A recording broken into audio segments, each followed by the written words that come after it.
Quantum चल रही थी। Good morning students.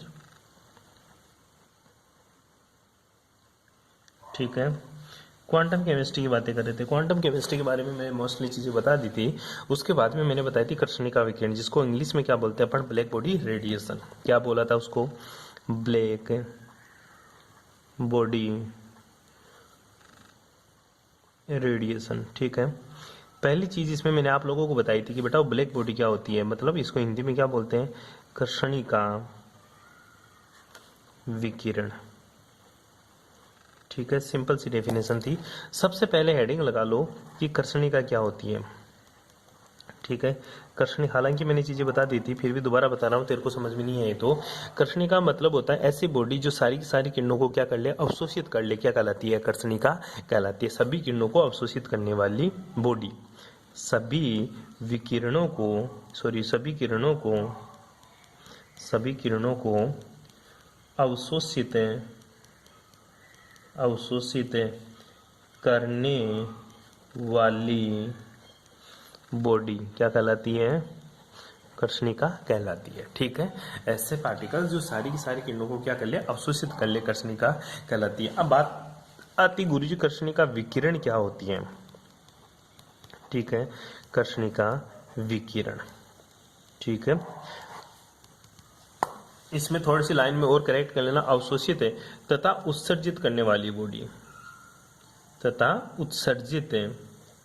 उत्सर्जित करने वाली बॉडी, ऐसी बॉडी जो सभी किरणों को अवशोषित कर ले और सभी किरणों को उत्सर्जित कर दे, क्या कहलाती है, कर्षणिका कहलाती है। दोबारा से सुनिए, ऐसी बॉडी जिसके ऊपर प्रकाश की किरणें आपतित करने पर वह सारी किरणों को अवशोषित कर ले और उसको गर्म करने पर सारी की सारी किरणों का क्या कर दे, उत्सर्जन कर दे, क्या कहलाती है, कर्षणिका कहलाती है। बात आती है कर्षणिका विकिरण, वह बॉडी जो सभी विकिरणों का अवशोषण करती है और सभी विकिरणों का उत्सर्जित करती है, कर्षणिका कहलाती है। तथा उत्सर्जित विकिरणों को क्या कहते हैं, कर्षणिका विकिरण कहते हैं। ब्लैक बॉडी द्वारा उत्सर्जित या कर्षणिका द्वारा उत्सर्जित, क्या लिखिएगा, कर्षणिका द्वारा उत्सर्जित, ठीक है, कर्षणिका द्वारा उत्सर्जित विकिरणों को कर्षणिका विकिरण कहते हैं या ब्लैक बॉडी रेडिएशन कहते हैं। ठीक है, ये सिंपल सी टर्म थी। किसी भी चीज को तू हीट करेगा, ठीक है, किसी भी चीज को तू हीट करेगा तो सबसे पहले वो हीट होने वाली रेड कलर में कन्वर्ट होती है, उसके बाद में वो ब्लू कलर में कन्वर्ट होने लग जाती है।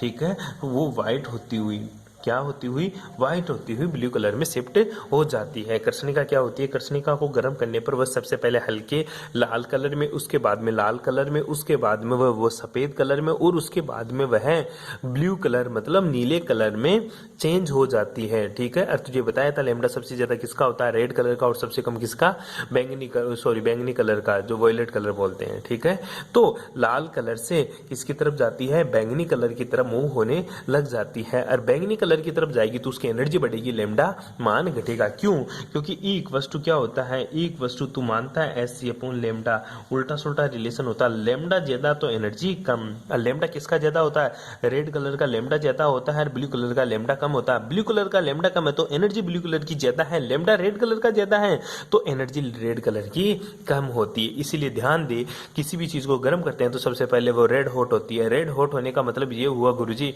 उसका लैम्डा कम है, लैम्डा ज्यादा है तो उसकी एनर्जी कम है, क्योंकि टेम्परेचर तूने कम ही दिया, लेकिन उसको और अधिक गर्म करेगा मतलब और अधिक एनर्जी देगा तो वो व्हाइट कलर की शिफ्ट होते हुए ब्लू कलर में शिफ्ट होने लग जाती है, बैंगनी कलर की तरफ मूव कर जाती है, मतलब एनर्जी तू बढ़ा रहा है। क्या कहलाती है मेरी, ब्लैक बॉडी रेडिएशन या ब्लैक बॉडी कहलाती है। अब ब्लैक बॉडी का मान तो तू समझ गया, ब्लैक बॉडी क्या होती है। ठीक है, लेकिन गुरुजी ऐसा तेरे को किसने बता दिया कि ऐसा होता है। ठीक है, मैंने नहीं बताया भाई, ये चीजें बताई है साइंटिस्ट ने। वो कैसे बताई, उन्होंने एक ग्राफ खींचा। किसके बीच में ग्राफ खींचा, ब्लैक बॉडी के लिए। उसने ब्लैक बॉडी के लिए एक ग्राफ खींचा और वो भी बड़ा इंटरेस्टिंग ग्राफ खींचा उन्होंने। वो खींचा एनर्जी के बीच में और लैम्डा के बीच में। ठीक है, एनर्जी के बीच में और लैम्डा के बीच में। तू जानता है अकॉर्डिंग टू क्लासिकल मैकेनिक्स बोलती है E = h/, ये जो फॉर्मूला है ना एनर्जी का, E = h/, या Sc/λ, ये किसका है, ये क्लासिकल मैकेनिक्स का है। तो पढ़ क्या रहा है, क्वांटम मैकेनिक्स। तो पढ़ क्या रहा है, क्वांटम मैकेनिक्स। इसके अकॉर्डिंग तो बात आती है गुरुजी लैम्डा बढ़ा तो एनर्जी घट जाएगी, लैम्डा बढ़ा तो एनर्जी घट जाएगी। लेकिन बात कुछ और देखने को मिली किसमें, क्वांटम मैकेनिक्स में। वो कैसे दे, क्यों, ये तो क्लासिकल मैकेनिक्स में पढ़ता है तू, इक्वल्स टू एच न्यू। जितने भी फॉर्मूले होते हैं ना, एक बात मोटी मोटी ध्यान देख ले, मोटी बात समझ ले, जितने भी फॉर्मूले होते हैं ना, जितने फॉर्मूले equals to h nu equals to h c upon lambda, ठीक है, जितने भी फॉर्मूले होते हैं ना, वो सारे के सारे क्लासिकल मैकेनिक्स में पढ़ता तू। किस में पढ़ता है, क्लासिकल मैकेनिक्स। तो क्वांटम मैकेनिक्स किसके ऊपर बेस्ड होती है, क्वांटम मैकेनिक्स बेस्ड होती है पोस्टुलेटेड के ऊपर, अभिग्रहितों के ऊपर। अभिग्रहित का मतलब क्या हुआ गुरुजी, किसी ने बोल दिया माना y बराबर, मैंने माना जितनी संख्या है ना उसको x के बराबर मान लिया, ये तूने पोस्टुलेटेड माना है। जितनी भी मानने वाली चीजें होती है ना, मानकर उसको प्रूफ कर देना क्वांटम मैकेनिक्स का रूल है। किसी भी चीज को माना तूने और फिर उसको प्रूफ कर दिया, ठीक है, कि हाँ जो मैंने माना वो बिल्कुल एग्जैक्ट सही है या राइट है या उसके समथिंग मान आ रहा है, तो वो क्या है, मेरी क्वांटम मैकेनिक्स है। क्वांटम मैकेनिक्स हमेशा मानने के ऊपर डिपेंड करती है और क्लासिकल मैकेनिक्स हमेशा फॉर्मूले के ऊपर बात करती है। जैसे तेरी अंक गणित और एक तेरी ज्यामिति वाली गणित होती है, दो तरह की मैथ पढ़ता तो ज्यामिति वाली में तो मान के करता है, फॉर्मूले बेस्ड कम करता है। अंक गणित में तेरे को फॉर्मूला नहीं पता तो तू कुछ नहीं कर सकता, ठीक है। इस तरह से ध्यान दियो इस चीज के बारे में। तो क्वांटम मैकेनिक्स में जब लैम्डा और ई के बीच में ग्राफ खींचा और अलग अलग टेम्परेचर, क्योंकि कृष्णिका को मैंने गर्म किया, गर्म करता जा रहा हूं और उसके लिए ग्राफ खींचा। सबसे पहले मैंने उसको T1 टेम्परेचर दिया, मतलब मैंने उसको थोड़ा सा टेम्परेचर दिया। तो थोड़ा सा टेम्परेचर देते ही जो मेरा ग्राफ आया वो ग्राफ कुछ इस तरह का आया। देखिएगा एक बार किस तरह का आपको ग्राफ मिलता है। वो सबसे पहले ग्राफ मेरे को इस तरह का मिला, ठीक है। ये कौन से टेम्परेचर पर, जब मैंने गुरुजी उसको T1 टेम्परेचर दिया, उसके बाद में मैंने उसको और टेम्परेचर दिया तो उसका ग्राफ कुछ इस तरह का आया, ठीक है। उसके बाद में मैंने उसको थोड़ा सा और टेम्परेचर दिया तो उसका ग्राफ गुरुजी कुछ इस तरह का आया, ठीक है। उसके बाद में मैंने उसको और टेम्परेचर दिया तो गुरुजी उसका ग्राफ कुछ इस तरह का आया, ठीक है। इस ग्राफ से क्या समझा तू, मतलब ये T1 टेम्परेचर पर ये ग्राफ मैंने T2 टेम्परेचर पर, ये T3 टेम्परेचर पर, ये T4 टेम्परेचर पर। Where are T4 is greater than T3 is greater than T2 is greater than T1, ठीक है। मींस कहना क्या चाहता है कि टेम्परेचर T4 ज्यादा है टेम्परेचर T3 से, टेम्परेचर T2 से और टेम्परेचर T1 से। अलग अलग ताप दिया मैंने कृष्णिका को ब्लैक बॉडी को मैंने अलग अलग ताप दिया और ग्राफ खींचना शुरू कर दिया। ग्राफ खींच के मेरे को पता चला जो लैम्डा होता है ये तो तरंग दैर्ध्य हो, चाहे ई क्या होती है, एनर्जी। यहाँ पे तो इंटेंसिटी भी ले सकता है, क्या ले सकता है, इंटेंसिटी ऑफ लाइट। इंटेंसिटी का मतलब क्या होता है, इंटेंसिटी ऑफ लाइट मतलब रेड कलर की जो इंटेंसिटी होती है वो ज्यादा होती है या कम होती है, या बैंगनी कलर की इंटेंसिटी, किसकी इंटेंसिटी ज्यादा होती है, प्लीज कमेंट्स करके जरूर बताइए किसकी इंटेंसिटी ज्यादा होती है, ठीक है। आगे देखिएगा, मैं इधर देखिएगा T1 T4 T3 T2 T1 है। अब बात करते हैं सबसे पहले इसके बारे में। जब तूने ये ग्राफ खींचा तो तेरे को क्या देखने को मिला, तूने जब ग्राफ खींचा तो तेरे को देखने को क्या मिला, मुझे सबसे पहले देखने को ये मिला कि सारे के सारे जो ग्राफ है ना वो सतत है। सतत मतलब कंटिन्यूस है, सारे के सारे जो ग्राफ है वो मेरे सतत है, मतलब कंटिन्यूस है। सारे के सारे ग्राफ मेरे कंटिन्यूस है, मतलब कहीं पे भी कोई ब्रेक नहीं हो रहा, ठीक है। और एक चीज और देखने को मिली कि गर्म करने पर कृष्णिका द्वारा सभी ऊर्जाओं की विकिरणों का उत्सर्जन होता है। ग्राफ सतत क्यों मिला, सतत इसलिए मिला, मेरे को सबसे पहले पता चला कि जो ग्राफ है वो मेरा सतत मिला। सतत क्यों मिला, क्योंकि जो कृष्णिका है ना वो सारी की सारी विकिरणों का उत्सर्जन कर रही है। मान ले सारी विकिरणें, मतलब क्या कहना चाहता, 7 रंग होते हैं प्रकाश की किरण में, ठीक है, 7 कलर होते हैं, 7 कलर का सातों के सातों कलर का वो उत्सर्जन कर रही है, ठीक है। इसलिए ग्राफ क्या मिला मेरे को, सतत मिला, ठीक है। अगर असतत कब होता, जब भी एक भी किरण को अवशोषित कर लेती ना तो उस जगह डेस आ जाता, सतत की जगह असतत हो जाता, ठीक है। दूसरा, आरेख के वक्र के नीचे का जो क्षेत्र कृष्णिका द्वारा उत्सर्जित विकिरणों की मात्रा को प्रदर्शित करता है। अब जो एरिया है ना, एरिया जो तेरे को एरिया मिल रहा है ना, ये किसको डिफाइन करता है, उत्सर्जित विकिरणों की तीव्रता को, ठीक है। इंटेंसिटी ऑफ लाइट को बताता है कि इसकी इंटेंसिटी कितनी होगी। उसके बाद में पहले का एरिया कम है, फिर दूसरे का एरिया देख मेरे भाई, दूसरे का एरिया तो गुरुजी बहुत ज्यादा मिला मेरे को, यहां से इस दूसरे ग्राफ का एरिया मिला। तो देख जैसे जैसे टेम्परेचर बढ़ाते जाते हैं ना, इंटेंसिटी ऑफ लाइट बढ़ती जाती है, मतलब जो लाइट की तीव्रता बढ़ती जाएगी, विकिरणों की तीव्रता बढ़ती जाती है। क्यों, area is directly proportional to mu, ठीक है। इंटेंसिटी ऑफ लाइट भी कर ले, इंटेंसिटी ऑफ लाइट है तो एरिया बढ़ेगा तो इंटेंसिटी ऑफ लाइट बढ़ती है। तो आरेख के वक्र से नीचे का क्षेत्र कृष्णिका द्वारा उत्सर्जित विकिरणों की मात्रा को प्रदर्शित करता है। यह क्षेत्र ताप बढ़ाने के साथ साथ बढ़ता जाता है, कोई दिक्कत है। तीसरी जो बात देखने को मिलती है, आरेख से स्पष्ट होता है कि तरंग दैर्ध्य का मान, तरंग दैर्ध्य मतलब लैम्डा, तरंगदैर्घ्य का मान बढ़ने पर ऊर्जा बढ़ती है। सबसे पहले ये यहाँ देख, यहाँ बढ़ा, तरंगदैर्घ्य बढ़ रहा, लेमडा का मान बढ़ रहा है। यहाँ पे इस जगह देख ले तू, यहाँ से इधर सबसे पहले लेमडा बढ़ता जा रहा है, तो एनर्जी भी बढ़ती जा रही है। परंतु एक फिक्स मैक्सिमम पोजीशन आने के बाद में, एक उच्चतम बिंदु आने के बाद में लेमडा का मान बढ़ाने पर एनर्जी का मान घटने लग जाता है। ग्राफ से स्पष्ट हुआ कि लेमडा का मान बढ़ने पर शुरू में एनर्जी का मान बढ़ता है, लेकिन एक मैक्सिमम बिंदु प्राप्त होने के बाद में एनर्जी का मान घटना शुरू हो जाता है। अब क्वांटम मैकेनिक्स तो बोलती है पहले बढ़ता है फिर घटता है, लेकिन क्लासिकल मैकेनिक्स क्या बोलती है कि भाई साहब एनर्जी तभी बढ़ेगी जब लेमडा का मान बढ़ेगा तो एनर्जी घटेगी। मतलब ये बात करते हैं। क्लासिकल मैकेनिक्स तो यहां से शुरू हुई है कि एनर्जी, लेमडा का मान बढ़ाने पर एनर्जी का मान घटता है। पहले तो बढ़ता है, कौन बताता है? Quantum mechanics. इसीलिए तो दोनों में बनती नहीं है कभी भी, और एक मैक्सिमम बिंदु भी प्राप्त होता है। ठीक है, कोई दिक्कत नहीं आता। दिए गए ताप पर एक निश्चित ऊर्जा के विकिरण का अधिकतम उत्सर्जन होता है। कहां पे? यहाँ पे उच्चतम बिंदु पर एनर्जी का मैक्सिमम या विकिरणों का अधिकतम उत्सर्जन होता है। ठीक है, उत्सर्जन होता है। इन विकिरणों की तरंगदैर्घ्य को लैम्डा मैक्स बोलते हैं। जहां पे भी पीक आती है ना, उच्चतम बिंदु आएगा ना, उसको क्या बोलूंगा मैं? Lambda max. ये इसका लैम्डा मैक्स। ठीक है, उच्चतम बिंदु को क्या बोलूंगा मैं? लैम्डा मैक्स बोलता हूं। ठीक है, अधिक उच्च व अधिक निम्न ऊर्जा की विकिरणों का उत्सर्जन बहुत कम होता है, क्योंकि आरेख में इसका क्षेत्रफल क्या होता है? कम मिलता है। बेटी जी समझे, इसका भी एरिया कम मिलेगा और इसका एरिया भी कम मिलेगा। तेरे को एरिया बीच वाली विकिरणों का ज्यादा मिलता। अब तो बोलेगा गुरुजी इसका एरिया देखो ना, यहाँ से लेकर यहाँ तक नहीं भाई, वो यहीं पे खत्म हो जाता, आगे तो बिल्कुल नीचे गिर जाता वो। ठीक है, ध्यान दिए इस चीज के बारे में।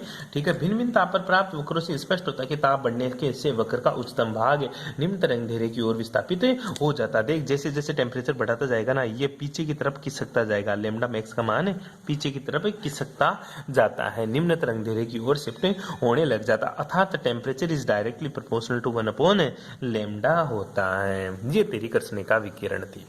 क्या थी? तेरी कर्षणिका विकिरण। कर सकता है ऐसी छोटी छोटी बातें। चल, कर्षणिका विकिरण के बारे में थोड़ी चीजें और बताता हूँ, वो क्या है वो देखिएगा एक बार। छोटी छोटी सी बातें, सिंपल सी बात और बताता हूँ कर्षणिका विकिरण के बारे में थोड़ी सी। तूने ग्राफ तो बना लिया, ठीक है, तूने कर्षणिका विकिरण का क्या बनाया? ग्राफ बनाया। गुरुजी हाँ बिल्कुल बनाना सीखा मैंने, दोबारा बना के दिखा देता हूँ तेरे को। ठीक है, ये ग्राफ बनाया तूने। ठीक है, इस टाइप से तूने क्या खींचा? 2 लाइन खींच ली। क्या खींच ली तूने? 2 लाइन खींच ली। कोई दिक्कत यहाँ तक? ठीक है, अब 2 लाइन खींची तो सबसे पहले तूने जो ग्राफ खींचा ना छोटा वाला, ठीक है, वो कैसे खींचा? तूने बताया गुरुजी मैंने इस टाइप का ग्राफ खींचा। दूसरा जो ग्राफ खींचा गुरुजी वो मैंने इस टाइप का ग्राफ खींचा। ठीक है, तीसरा जो ग्राफ खींचा गुरुजी वो मैंने इस टाइप का ग्राफ खींचा। ठीक है, और चौथा जो मैं ग्राफ खींच रहा हूँ वो गुरुजी मैंने इस टाइप का ग्राफ खींच दिया। ठीक है, नीचे से निकल जाती है। ये इसका उच्चतम बिंदु, ये इसका उच्चतम बिंदु, ये इसका उच्चतम बिंदु और ये इसका उच्चतम बिंदु। मतलब यही क्या है इसके? Lambda max. ये क्या है? Lambda max. ये तेरी लैम्डा है इधर, और ये इधर तेरी क्या है? एनर्जी है। ठीक है, इस टाइप का तूने ग्राफ खींचा। लेकिन ध्यान दियो इस चीज के बारे में, एक लाइन है ना वो बिल्कुल ऐसे जाती है, एक लाइन बिल्कुल ऐसे जाती है। जो ऐसे जाती है ना, ये जो लाइन है ना, ये जो लाइंस, इनके बारे में तो किसने बताया था? विंस ने बताया था। किसने बताया था? विंस ने। ठीक है, और जो इस लाइन के बारे में है ना, ये रेले जीन्स ने बताया था। ये लाइन किसने बताई थी? ये लाइन बताई थी तेरी रेले जीन्स ने। किसने? रेले जीन्स ने। ठीक है, रेले जीन्स ने। इस लाइन के बारे में किसने बताया था? रेले जीन्स ने बताया था। और इस लाइन के बारे में किसने बताया था? ये जो बाकी की जितनी भी लाइंस है ना, ये नीचे आ रही है, इन लाइंस के बारे में वेन्स ने, ये जीन्स ने, इसने वेन्स ने बताया था। ठीक है, ये 2 साइंटिस्ट थे अलग अलग जिसने ब्लैक बॉडी को डिस्क्राइब किया था। ठीक है, ये रेले जीन्स ने बताई थी, और ये किसने बताई थी? ये तो रेले जीन्स ने सीधी वाली, ये किसने बताई थी? विंस ने। और इसके अकॉर्डिंग जो विंस था ना, ठीक है, इस विंस ने एक फॉर्मूला भी ड्राइव किया, वो क्या था? Rho V T. ठीक है, ये फॉर्मूला इंपॉर्टेंट है। Rho V T dot del V equals to क्या आता है गुरुजी? इक्वस टू आता 8 pi K T upon C cube dot V square dot delta V. जहां पे rho V T delta V, जहां पे rho V T delta V क्या है? ये है Guruji density of radio active energy between the frequency V और V plus del V. ठीक है, क्या है, ये घनत्व है, ठीक है। घनत्व किसका, रेडिएटिव एनर्जी का, रेडिएटिव एनर्जी का, ठीक है। तो ये क्या होता है गुरुजी, घनत्व किसका, विकिरणों का घनत्व, किसका घनत्व, विकिरणों का घनत्व। इसी तरह पाई का मान तो तू जानता है 3.14 होता है, ठीक है। कि क्या होता है कि तेरा बोल्ट्जमान कांस्टेंट होता है, क्या होता है, बोल्ट्जमान कांस्टेंट, बोल्ट्जमान कांस्टेंट, ठीक है। हिंदी में भी इसको क्या बोलेंगे, बोल्ट्जमान, बोल्ट्जमान नियतांक, ठीक है। ध्यान से देखना इस चीज को, जो बोल्ट्जमान नियतांक होता है ना, ये बड़ा इंटरेस्टिंग होता है। कैसे गुरुजी, इंटरेस्टिंग कैसे होता है, ये जो बोल्ट्जमान कांस्टेंट है ना, ये 2 का डिवाइडेशन से आता है। किसके डिवाइडेशन से गुरुजी, अगर R को मैं डिवाइड कर दूं किसके, Na से, तो मेरा बोल्ट्जमान कांस्टेंट प्राप्त होता है। जहां पे R क्या होता है गुरुजी, R क्या होता है मेरा, R हमेशा गैस कांस्टेंट होता है, गैस कांस्टेंट, जिसका मान कितना होता है 3.14, ठीक है। आई बात समझ में, R गैस कांस्टेंट होता है 8.314, सॉरी 8.314, ठीक है, ये गैस कांस्टेंट होता है, ठीक है। इसी तरह Na क्या होता है तेरा, अवोगाद्रो नंबर, Na क्या होता है तेरा, अवोगाद्रो नंबर, ठीक है, अवोगाद्रो नंबर, ठीक है। ये Na अवोगाद्रो नंबर से क्या मिलता है तेरे को, बोल्ट्जमान कांस्टेंट। तेरी नॉलेज के लिए बता रहा हूं, ठीक है। ये फॉर्मूला तेरे को लिख के आना है किसमें, ब्लैक बॉडी रेडिएशन के नीचे, ठीक है। यहां तक तो तू कर ही लेगा, ठीक है। यहां तक किसी को कोई दिक्कत भी नहीं आनी चाहिए, ठीक है। कर लोगे मेरे भाई। सी क्या होता है, सी तो गुरुजी लाइट है, ठीक है, स्पीड ऑफ लाइट है, स्पीड ऑफ लाइट, ठीक है। इसी तरह वी क्या होती है, फ्रीक्वेंसी, ठीक है, फ्रीक्वेंसी, या फिर intensity of light, intensity of light, light की तीव्रता, ठीक है। यहां तक तेरे को रेडियोएक्टिव इस ब्लैक बॉडी रेडिएशन के बारे में लिखना है। इसके आगे आपको कुछ नहीं करना, फॉर्मूला जरूर लिखोगे, ठीक है, फॉर्मूला जरूर लिखोगे। मैं नोट्स भेजूंगा, नोट्स के नीचे आपको फॉर्मूला जरूर ड्राइव करना है, ठीक है। ये फॉर्मूला जरूर लिखोगे और ये ग्राफ भी बनाओगे, ठीक है भाई। Thanks for cooperation.